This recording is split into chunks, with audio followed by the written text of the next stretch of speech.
In this video, I'm going to answer the 5 most popular questions I get about earnest money. So let's get started.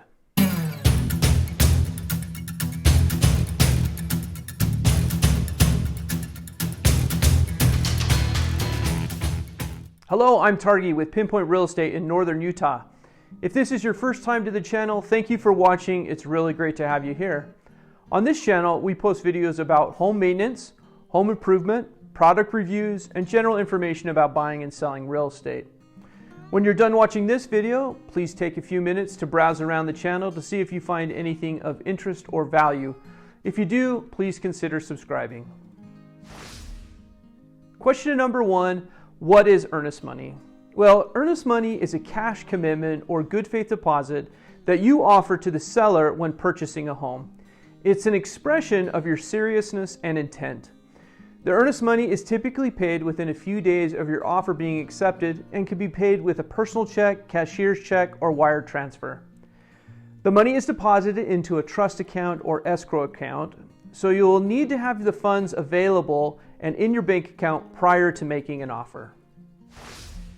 Question number 2, is earnest money refundable?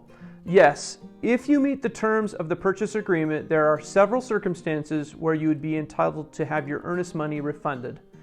Canceling prior to your due diligence and your financing and appraisal deadlines would allow you to receive your earnest money.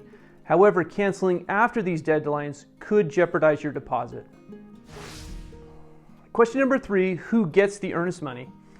If you complete your obligations of the purchase agreement and move forward, the earnest money is credited towards the purchase as part of your down payment. For example, if your down payment is $5,000 and you put $2,500 down in earnest money, you will pay the remaining $2,500 when you sign at settlement.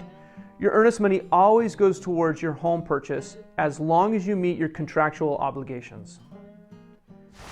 Question number 4, how much is earnest money? Well, earnest money is negotiable and can be used creatively to help make your offer as attractive as possible.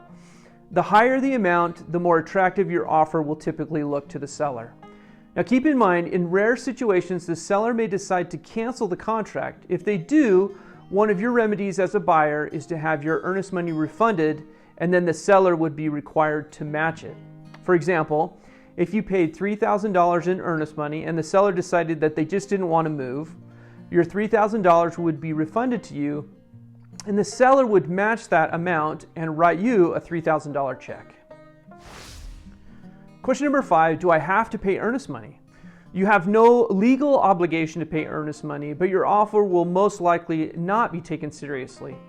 Earnest money is a security deposit on the seller's time investment for working with a buyer. When a seller chooses a buyer, they hope for the best but plan for the worst. In a real estate transaction, one of the worst things that can happen is when one of the parties decides to cancel and walk away from the deal within a few days of closing. This is at the very least inconvenient and expensive. In this situation, the earnest money acts as liquidated damages for both parties and is designed to soften the impact of the inconvenience and the expense. Well, there you have it. Those are the top 5 questions that I get about earnest money. I hope you found this information to be helpful. Thank you for watching and have a great day.